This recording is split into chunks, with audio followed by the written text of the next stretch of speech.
State Representative Tacky Chan of Quincy is back for another Tacky Talk. Tacky, I've missed you for 2 weeks. I know, Joe. It's been quite some time since we last chatted, and a lot of stuff happens in 2 weeks. Indeed, here we are, the end of May. We're approaching Memorial Day weekend and the unofficial start of summer. Last time we talked, there was, I don't know, it was probably snow on the ground somewhere. Yeah, well, it was much wetter, windier, and drizzlier, although May has been a combination of I'm not sure what we're going to do to you today. Exactly. It's been hot, it's been cold. The one constant is the pollen. That is true. People probably see me around if you have. You've noticed a bit of eye swelling and sniffling, my general inability to function well despite how much Zyrtec I put in my body. It didn't seem to stop, and particularly the eye itching was very bad this year. Yeah. Gosh, I know a lot of people are suffering. But I remember last time we talked, it was just before the president of South Korea was going to visit the State House. So how did that go?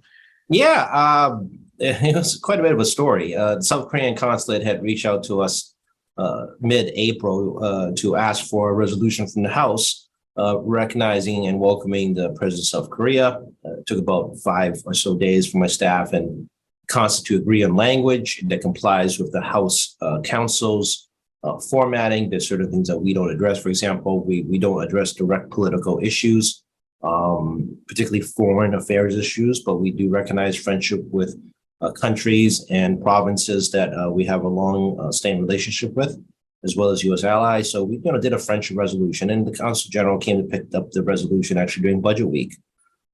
Then later that day, on that Monday, I think it was the 24th, and today's the 24th. I think it was the 24th was a Monday in April. Everything's blurring. But no, I got a call from the Speaker's office indicating the Speaker was going to be unavailable to be at the head table for the luncheon with the South Korean president. So I got tapped to be his proxy and was able to have lunch, or actually just sit at the head table more accurately, with the governor, the Senate president, Secretary Yvonne Howe, and myself, and then representing the state. And then we had the president of South Korea with his, it's a weird title. It's a title regarding reunification foreign affairs person, and also the CEO president of one of the largest energy companies in South Korea. And I think it's a ENK and ENS. It's a conglomerate. So I ended up sitting next to that gentleman and had a great 15-minute or so conversation about hydrogen fuel cells and Korea's challenges with energy. We look at the peninsula. It's actually not a lot of fossil fuels on that peninsula. It's very expensive to import power. They're trying to create alternative, more cost-effective fuel sources, utilizing things like methane, because, believe it or not, they have giant garbage mounds, and methane's a natural product. So might as well use the methane as opposed to releasing the atmosphere, which is more dangerous actually than burning fossil fuels. But also try to convert methane to things like hydrogen, and also try to use other resources such as water and try to create new energy. And also talk about family, where they're from, and things like that. And met a parliamentarian from the Korean government, and also met the foreign affairs person. There's a lot of handshaking all around. So very exciting to represent the House and the state on an official visit by a dignitary. This is probably easily the most important person I've ever met from a foreign government. Yeah, it's quite an honor, I'm sure, for you and your staff as well. So, and I just think, I mean, it was mentioned in the mainstream media, but I thought it should have been given a lot more credence, because it's pretty. I mean, think about if our president were to visit South Korea, I'm sure it'd be all over their media. I agree. I was a little surprised exactly how little media coverage it was. This is a top 5 economy. It is a longtime U.S. ally. While Koreans is not a huge population in Massachusetts in terms of total number, still amounts 25,000, 30,000 folks in the state. They are a major contributor to our community. And South Korea is among many investors in the state of Massachusetts. So then it allows a foreign investment going both directions. And of course, education, biotech, and healthcare, as well as technology and seafood and tourism, all our major industries, is a big part of the Korean economy too. Yeah, and it's also a very strategic military position for the allies, if you will. Yes, and we do know that there are families in Massachusetts who have family stationed or at the DMZ, and some folks that probably have stationed there in the past. And the Korean, I actually went to Korea as a government visit in 2014, an official visit by myself. And they actually have an enormous war memorial recognizing every single individual that has been killed in action, including non-combatants such as medical personnel and the such that are non-combatant countries during the Korean War situation, the Korean War. So the memorial is phenomenal when I visited, and I think people don't realize exactly how much the Korean government recognizes and values our friendship, but also sacrifices that this country and many other countries made to keep the democracy going. Yeah. So was his visit, was it just a coincidence, Zaki, that he was here during AAPI month, or was that part of the agenda? Well, it was not quite AIP month because it was right at the edge of the end of April. Oh, okay. So it was definitely a coincidence when he showed up. It was actually still very unclear about his arrival coming into the week before. The consulate wasn't entirely sure yet. And as you can imagine, when your big boss shows up and last minute asking for things, there was a lot of stress levels when talking to the consulate. I'm sure you handled it with grace and dignity, with your many years of experience in government and diplomacy. That's people don't realize at home how much diplomacy I actually do with a number of different governments, with ambassadors and consul generals, and occasionally we got some parliamentarians from foreign countries and even religious leaders. However, president of a country is definitely the highest level I've had a chance to sit at a table with. And yeah, that's neat. So speaking of AAPI month, it was May, right? It is May. We're still in May. So talk about any events or efforts that have been underway. Well, we're closing in at the AIP month right now, and we put out an editorial, every year from the Asian Caucus. This year, we're pushing again Shop AIP month. If you do visit a Asian-owned or Pacific Islander-owned business, we encourage people to social media that business. Try and encourage more people to visit. There's always gems in all neighborhoods from a business owner, and also try to get people to at least know their local businesses a little better.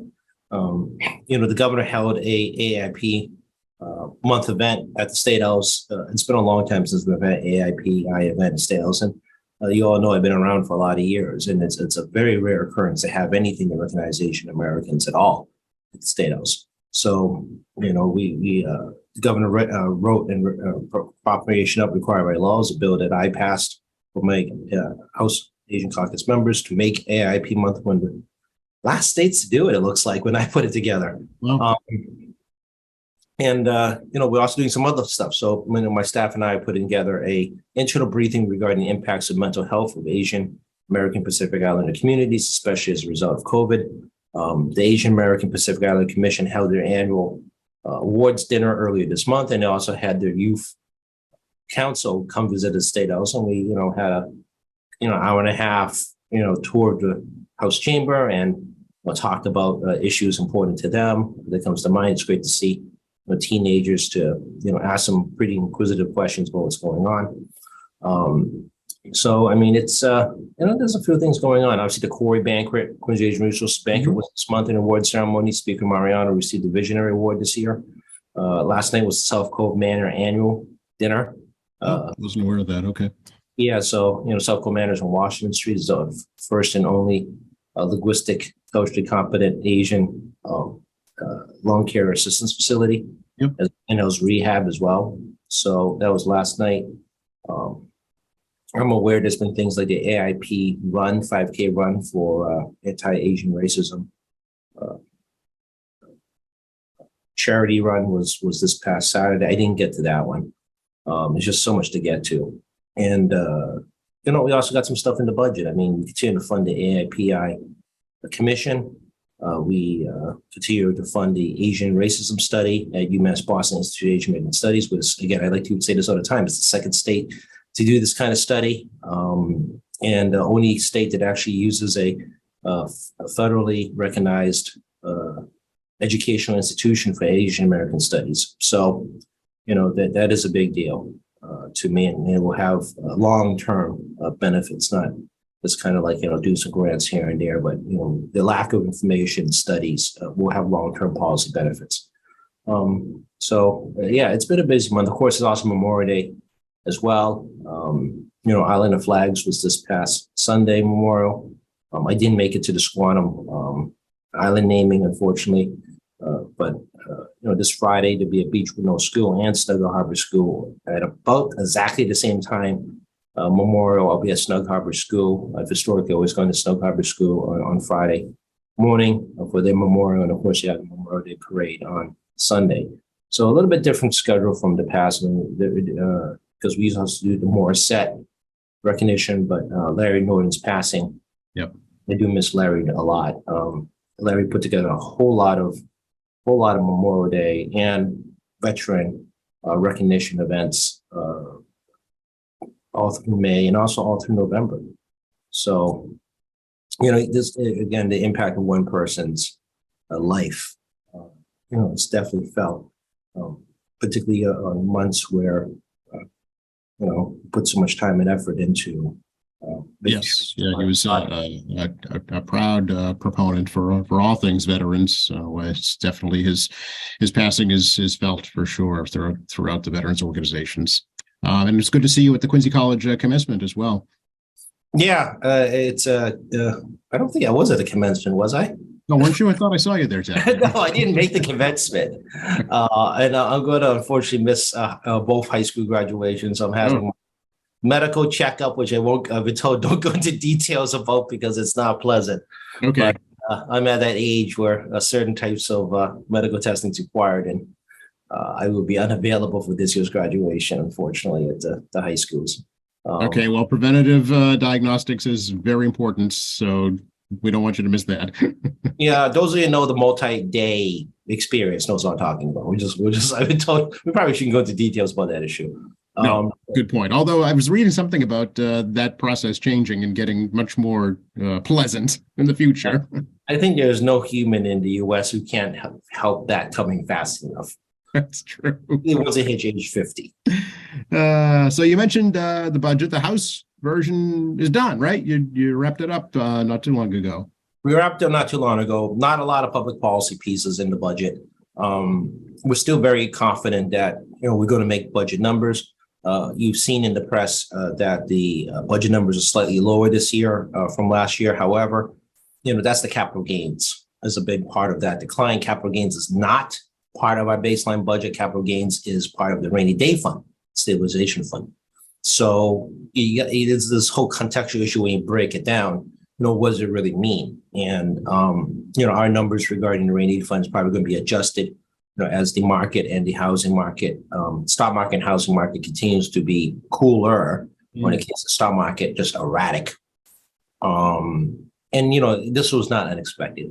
I think there'll be some adjustments to the rainy day fund. Still very robust at near $9 billion projection for next year. Still very robust. But I think there'll be some adjustments. So, Quincy again does well. We got some money for Germantown Neighborhood Center, Precision Resources. We got some state police patrols for Walson Beach and Furnace-Brook Parkway. The continuation to fund the Quincy Fire Department hazmat program. And of course, just scattering money to various not-for-profits and local projects through the budget process, including another substantial contribution to the John John Adams Museum. Oh, right. Which I think we put in another $500,000. I think the speaker was very supportive, and I'm trying to remember. I believe it was not $500,000. So over two funding cycles, and it's $1 million of state money, I believe. Okay, yeah, it's going to be a multi-million-dollar project when it comes to fruition. So it's a good start for sure. Yes, and as people realize, I'm a history buff, so I love this stuff to begin with. Yeah. So the delegation is very supportive of that. As like I said, among a whole bunch of other issues in the budget. So. Yeah. But state revenues are not kind of down, aren't they? Last time I read, anyway. They are, as I just mentioned. It's the capital gains issue. Is that all it is? It's not like I don't know, excise tax or sales tax or motel tax or food tax.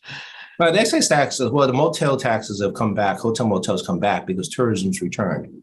It's much more robust than it was last year. Car rentals also follow that as well in terms of, particularly the city of Boston has special taxation on these things. They have a higher tax rate, but it's just for the city of Boston.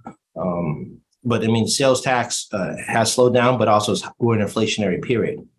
So you're actually paying more tax, even though you're probably buying less because of more hyperinflation. I still think it's going to take a few months as the CPI numbers show it's going down. It's still going to take a few months for that to catch up. It's always constantly lagging. So we'll probably see some sales tax impact probably towards the winter time as prices stabilize, level out. Hopefully wages also level out in the process. And of course, like I said, the stock market is crazy. Home prices here are still okay. I mean, they're not like spiking massive, but also not massive declining. Commercial property is going to be a problem. That's been a lag in commercial property sales and rentals is likely going to be declining as we continue this hybrid world. So companies are cautious now. They're not going to buy these huge, multi-gajillion-dollar buildings. They don't think they need them. Absolutely, and as you can all tell, I'm not wicked concerned about the decline in revenue numbers. It looks big, but between a combination rainy fund, we still have surplus money from last year in a trust fund, as well as like I said, it's tied to cap gains, which means we just readjust the stabilization fund numbers going to next cycle. We'll be all right. Listen, I'm not super concerned.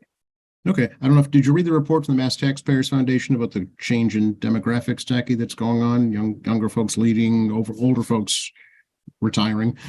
Yeah, I've not read that report, but I've read several news articles on this. And there's a little bit of information we've been to be cautious of because they've been using like odd data in news media. Mass Taxpayers is much more scientific.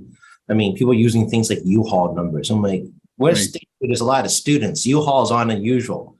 They kind of like rush in the fall and they rush out in late spring. So it's true. Yeah, it's not a good indicator, right? It's a terrible indicator. And homes, if there's a massive rush out, these people are not selling their homes because we do have a housing shortage. So I do believe there is people leaving. It's not clearly impacting our economy in terms of housing because vacancies would create more housing price stabilization as opposed to rising, and there'll be more housing available. So I suspect that a portion of this population may be changing residency, but they're not giving up their very valuable home in Massachusetts. Or they're just leaving their parents' home. That's also true too. As a person who takes care of his mom in her much older age now, I'm aware of that too. And young people leaving is not new, folks. This is a challenging state regarding employment, especially in the greater Boston area. Younger folks like the life of Manhattan. The surveys in the past have shown that younger folks are willing to pay higher taxes in exchange for better amenities that suit their lifestyles. And this is not a state that is Los Angeles or San Francisco or Chicago or New York. We have these, quite frankly, live hard, play hard, enjoy nightlife type cities. It's not. Right. And this is not new. This has been a trend going on for a better part of 20 plus years. Yeah, it's true. Boston's a really big, small city, or big, small town, if you will. Yeah, you're right. The conversation's been going on for decades. Absolutely. About, late night bars, local public transit running all night, changing how we do housing affordability for new professionals. This ain't a new conversation. What new conversation and outflow of young folks will continue. And ironically, because I work in things like the film tax credit, people actually leave and return once they decide to have families. Yeah. So it's not surprising to see people kind of boomerang back once they decide to raise a family where, they want to be in a place they're familiar with and a higher quality standard of living.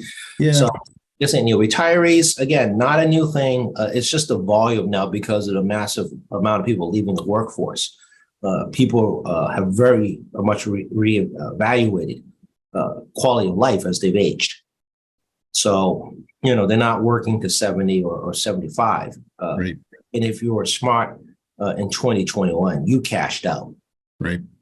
Yeah. If you could, you did for sure. That's why we're still working, Tacky. Yeah, I know. I'm a long way from cashing out. Likewise. But I mean, a lot of people during COVID reevaluated their lives, and I really believe that still. Yeah. Plus, the boomers are coming of retirement age now. They just are. Yeah, your house was worth a whole lot of money by the end of 2021. And even going to early 2022, your 401k, 457s, 403bs, were, doubled. Mhm. Cash out. Yeah. Or go Strike while to, the iron's hot, as they say, right? go to annuity or shift things to money market and start the drawdown. Yeah. Yeah.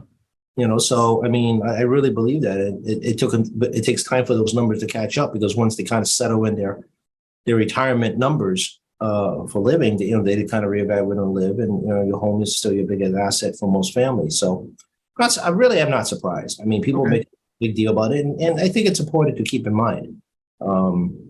But I mean, the last 3 years are very unusual, and people's life decisions have changed. Yeah. All right. So no alarm bells in your world, at least, which is good. 'Cause, It's natural. It's a natural occurrence. I want to talk a little bit, seeing as we're talking about money, the debt ceiling debate in Washington.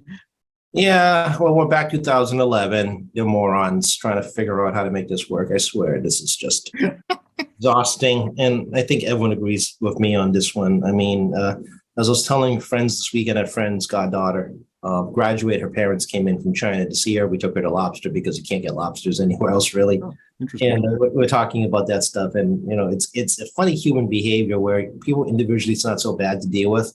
Put them in a room together, suddenly the intelligence level declines immensely. It depends on what faction you're pandering to at the moment, I think. Yeah, particularly in Congress, I swear. I mean, you deal with people one-on-one, yeah, pretty good, intelligent conversation. You stick them in a room together, it goes, what happened? Right? It's kind of like when you switch the TV cameras on. Yeah. People's it's personalities change. Yeah. and they start to try to appeal to these smaller demographics that is their voting base. Because again, we were discussing a bit earlier, we discuss actually quite often now about the fact that primaries are a shrinking demographic, and you're trying to play to this very small demographic as opposed to a larger population, and bite the bullet or a bad vote, depending on what political party or persuasion or voter base you have. We call those bad votes because it rubs up against those folks, and sometimes good decisions for the benefit of all of us is called a bad vote for a small demographic of primary voters. And guess what? They won't do it. Mhm. And it's very apparent they won't do it down in DC. And I also remind folks, there's a lot of like bad rhetoric here. The Republicans are looking to cut spending on a budget they have not written yet. That's right. Which Yeah, that has not been talked about, but that is absolutely true. Yep. Which is perplexing because the president doesn't set the budget. It's set by Congress. That's right. So even if they want to reduce spending, they actually have to do it in the budget going forward. The debt ceiling is paying for obligations already approved by Congress, including all the stimulus money. It's your bills things you've already bought, right? Yeah, and approved of. And people are not surprised at this point. The biggest budget busters is called Social Security and Medicare, Medicaid, especially Medicare. As we talk about boomers, right? Aging retirement. Yes. Yeah.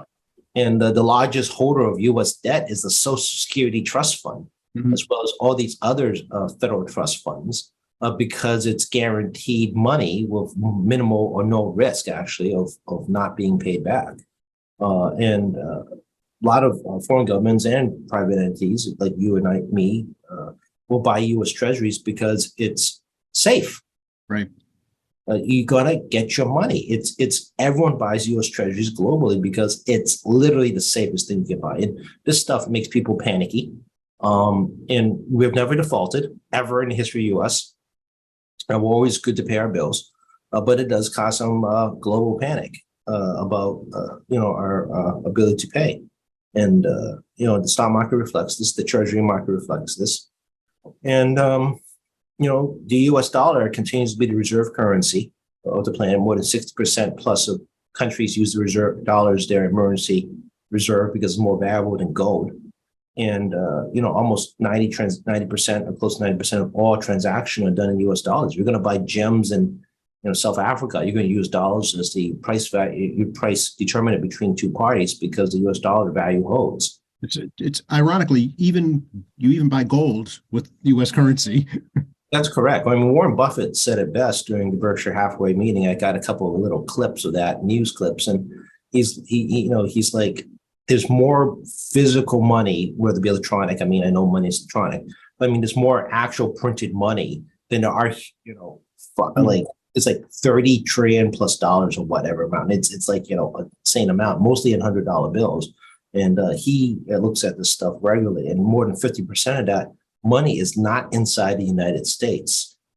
Printing money in the US is not causing inflation because most of it isn't here. It's held by many countries, corporations, and private individuals as their reserve currency. And they hoard US dollars. They don't hoard gold. Yeah.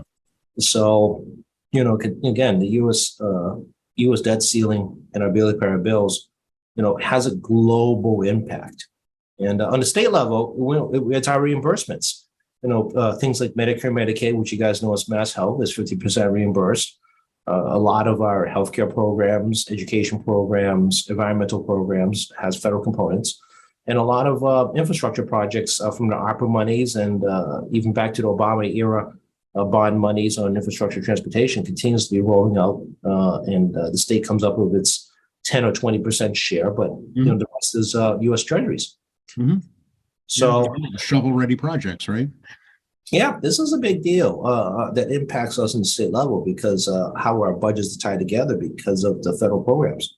So, we run the program, but it's federally paid for or federally reimbursed or partially federally reimbursed. Yeah. So, so we're kind of our level weighing this out as well. And, during the Trump administration, they raised the debt ceiling a few times with a Democratic Congress with minimal controversy. And we're back to 2011 when the Moody's guys in DC lowered our rating. First time we had a debt rating lower than Johnson & Johnson, which has one of the few companies that has a AAA rating. Interesting. So we'll see. Let's hope politics takes a back seat and the bigger picture is prioritized. Agreed. And like I said, the rhetoric from any politician in DC, you must all take with a degree of caution because, it's almost like they're shirking responsibility. The House of Representatives, as I know, because the U.S. Constitution is based on the state constitution here, is the place the budget starts. That's right. So the fact that, they're deflecting to say it's the president's responsibility, it isn't. It's the House's responsibility to put a budget forward. Right. So as Bill Belichick would say, do your job. Yeah, pretty much. And some folks down there need to get over themselves and realize that, if you are able to explain yourself well, recognize the demographic you live and work in, and you can explain a so-called bad vote, well, that's your job. Yeah. Since last we talked, Techie, the U.S. Attorney for Massachusetts has resigned. Yeah, you all saw Rachel Lyons has resigned. Huge reverberations in the Boston Globe because they were pushing her hard. Politicians that endorsed her in the state, are now kind of not looking good. I am always still very perplexed why U.S. senators are allowed to make recommendations for an agency whose job is to investigate us. I'm still very perplexed by that. I don't understand how that works. But there's a lot of egg on the face of folks, that really pushed her hard. And this is, if you read a 160-page report, I only got through the first 40 pages. It is captivating. And of course, the DOJ and Inspector General did not name names of politicians that she was communicating with, but they made a lot of allusions to it, right? They say, a member of Congress, right, a Boston City Councilor, but they never named names. Clearly, when you read through it, this is not about going just to a fundraiser regarding Joe Biden. They flat out told her not to go, and this is how you do it if you do go under the Hatch Act, which prohibits federal employees from engaging in partisan politics. There's all kinds of rules in the Hatch Act what you can and cannot do. But you want to get deeper, particularly the hating component where she was trying to manufacture evidence or manufacture an investigation more accurately, or kind of create a rumor of an investigation coming from her office is just plain irresponsible and largely abuse of power. And as you kind of read through it regarding things like Celtics tickets and putting her office to try to get things for other people. Nothing's better when the U.S. Attorney General's office calls you for stuff. this is the moment, right? You're a very powerful law enforcement agency and calling people for things. I mean, it's clear about abuse of power, which also now leads to a real good question about what was she doing at the Suffolk DA's office? It's a very good point because, right, she'd been in that role for quite some time. Yeah, so what was she doing there? I mean, this stuff doesn't just happen overnight on a power trip. And no, her attorney was great. It's like, whoa, she's used to not having a boss, essentially, what she said. And he said, it's like, well, the problem isn't her, it's the rules. The rules are the problem. Like, well, okay, that's your defense. Oh boy, this is going to be pretty awful. So, Yeah, if she pushes this hard, I mean, they'll push the U.S. Department of Justice and Inspector General and Office of Special Counsel. They'll all push back on her. And I'm sure the phone call with Garland's people was so pleasant for everyone. Yes, I'm being facetious. As she tried to defend herself until she probably saw the summary of the report. that's why she resigned, I believe. Yeah. Yeah, I think she realized she couldn't bluff her way through the conversation. And Yeah. also, it's embarrassment for the Democratic Party. She couldn't get out of the Judiciary Committee to begin with. And Majority Leader Schumer actually had to use a procedural maneuver to push her nomination directly to the floor to get it out of committee. And then they had to push it again. That's right, twice. Yeah. To get her nominated. And they actually had to bring Kamala Harris, the vice president, as the president of the Senate to break a tie-breaking vote twice. And as you guys can guess, this becomes political fodder for the Republican Party, particularly in states where you have Democrats at high risk, especially U.S. senators. And she didn't just embarrass us in terms of locally. Because I didn't endorse her, by the way, just put it on the record. I don't do that stuff. She also embarrassed the U.S. Senate, the president, and frankly, all of New England too. I can't emphasize that enough. She embarrassed all of us. It doesn't matter with her political party persuasion. She represents us in law enforcement. So, will she get disbarred? Is the next question. Yeah, there's a distinct possibility here. And to your point about her role during Suffolk County DA, I think a lot of defense lawyers are going to start looking at their cases again. Oh, absolutely. And a lot of employees who are fearing retribution by her, may come forward now. And there may be another story. And, Suffolk DA Hayden is already probably taking a deep look into the office. And, he has to decide himself, what level rises to a point of a further investigation, or he can kick it out to the state inspector general, for example, or kick it up to the state attorney general. So, we'll see if DA Hayden has enough dare and see what may happen. But yeah, this is largely embarrassing and terrible. And, I'm also happy that, good civil servants won't let bad behavior go by in government. Right. Yeah, that made it does indicate that the process, as you pointed out, it had to be overridden twice. So the process does have some validity to it and does have some legitimacy to it because she was flagged multiple times. Yeah, we should thank especially the people in the U.S. Attorney General's office and in the Boston office in particular, which, flagged the issue, advised her, did everything you could to keep her on the straight and narrow. And when it got too much, the inspector general came in, the DOJ followed, and special counsel followed, and it required her own employees to just flat out tell their bosses in DC, we've got a problem. Mm-hmm. Yeah. Hey, speaking of audits, Tacky, how's the audit of the legislature going from the state auditor's office? Nothing. Okay. Shortest explanation of the day.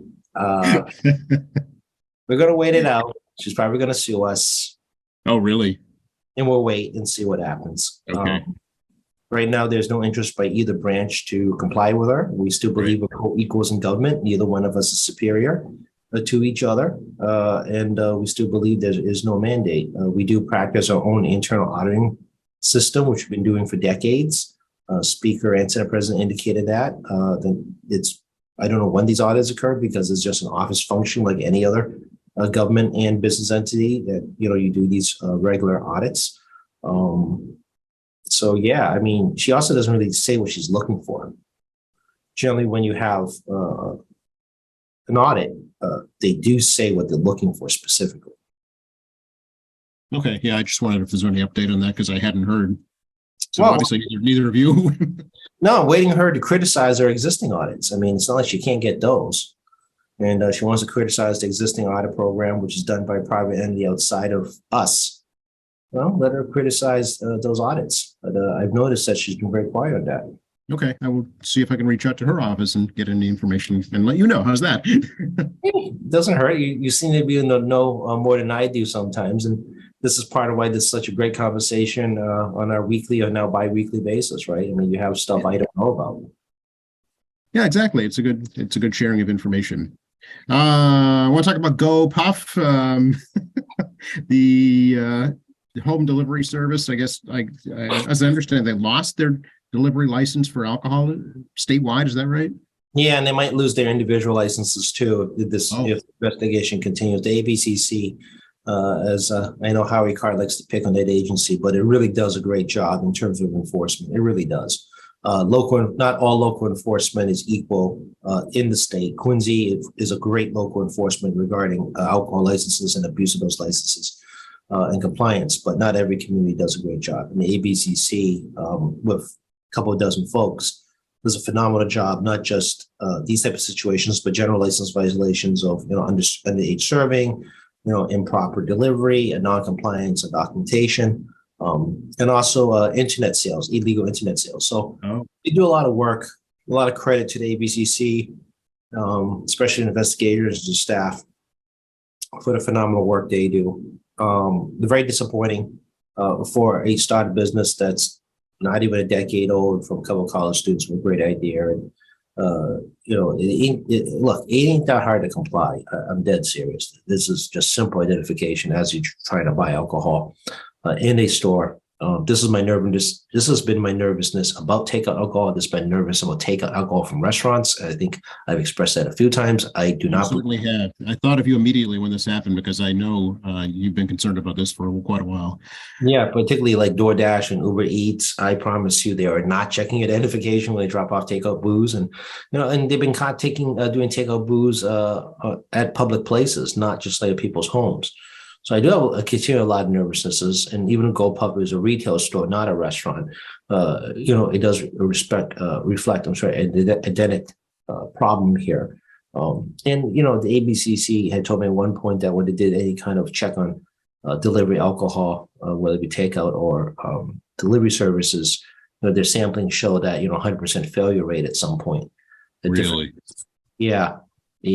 And the question is liability again. Who's liable? The delivery service or the business? GoPuff's case, all the delivery service is done by them, so it's pretty easily definable who's responsible.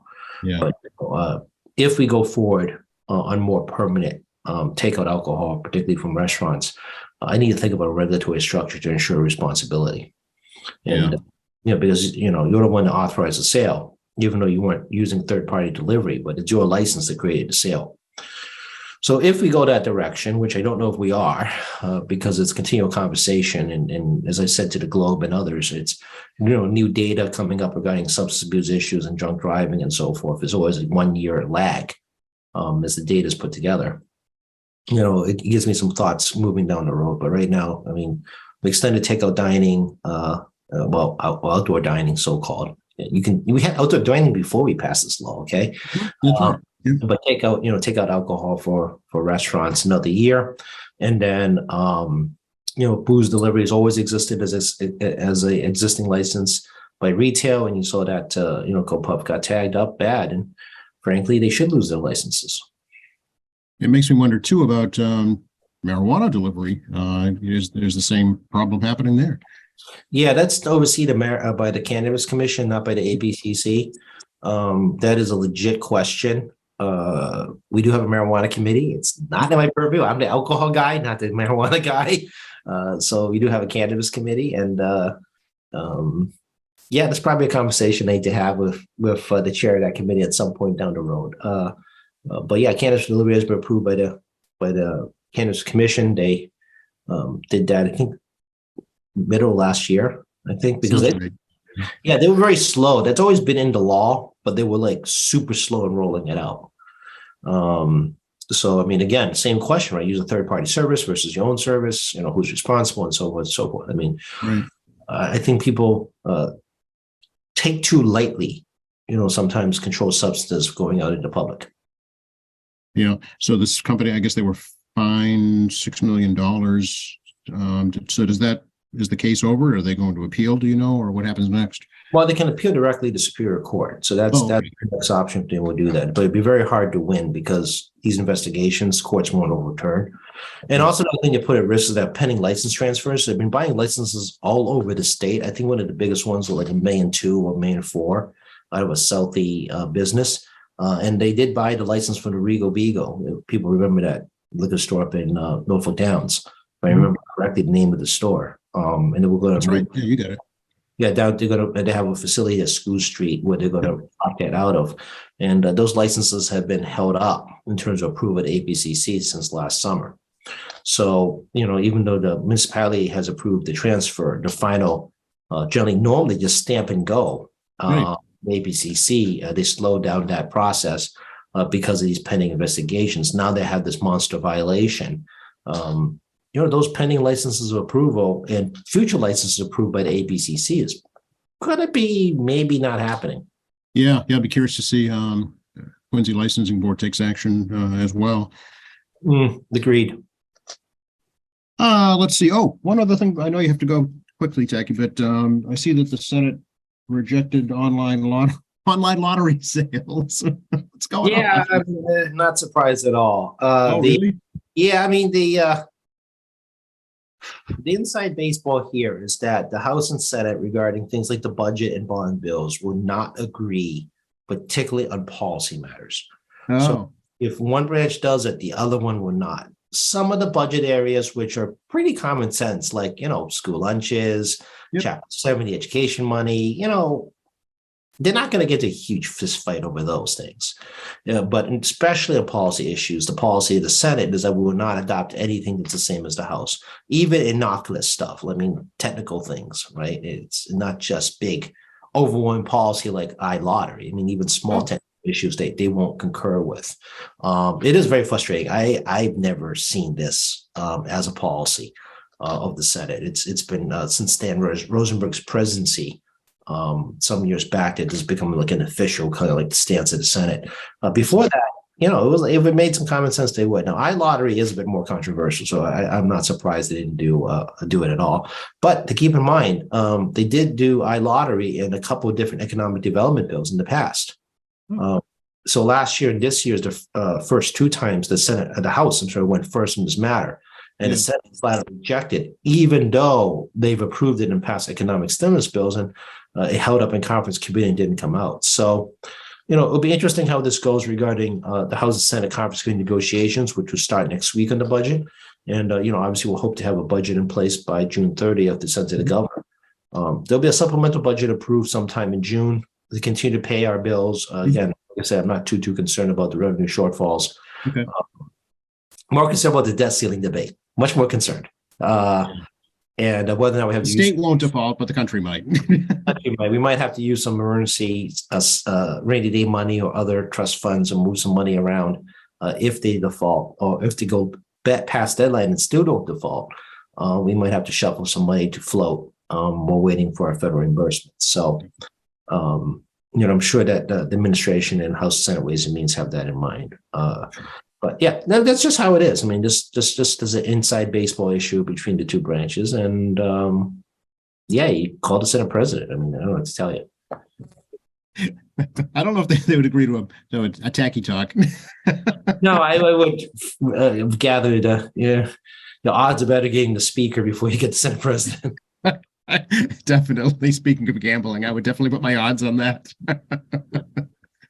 We'll see you around. We'll see you around the bend on Memorial Day, I'm sure. Yeah, I got a dash. Yeah, you will see me around the bend. I will definitely be at Snug Harbor on next Friday.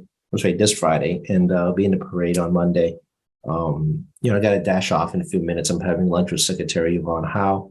She's the Secretary of Economic Development in the state. So I actually my committee oversees a number of different agencies that she has purview over. So it's part of the job obviously, as you guys know, to kind of get to know folks you have to work with or you oversee in some cases. It'd be good. It'd be a good chance. And it turns out she's a huge sports fan. So big basketball person. Oh, okay. Well, so she's on pins and needles now because it's game 5. I'm coming back to Boston. Yeah, I'm still not wicked optimistic about this, as you guys can. Well, it would be a first if they came back. So wouldn't that be something? It would be something. Yeah, we can get over my consternation about Boston sports on a different call. That's right. Yeah, we'll do that. Okay. And I think, Tacky, this is the first Tacky Talk that we never talked about the MBTA. So there you go. That's a special conversation too. Oh yeah. But as you all know, there's no shortage of things to talk about, on local, state, and federal government stuff. And, even some common news, like we didn't talk about the descending of the Swifties, so to speak, in Boston, and graduation season hitting at the same time, and you couldn't have a convergence of more people coming into the area in one weekend than this past weekend, plus all the walks and half marathons all over the place. Yeah, it's an amazing time of year, it really is. And then July 1st hits and everything just kind of dies. Yeah, we get through the July 4th, 1st to 4th, and I am looking forward to a quiet period. Yeah. It's amazing how, in this kind of weird COVID world we're living in, that, this is the year more so than last where everything is coming back to a more of a norm. Yeah. Yeah. This is the point where I ask you to please give out your contact information for folks. Sure. 617-722-2370, 617-722-2370. Mash a button if no one picks up. We are getting a lot more phone calls than we have. I'm very thankful for people calling us directly.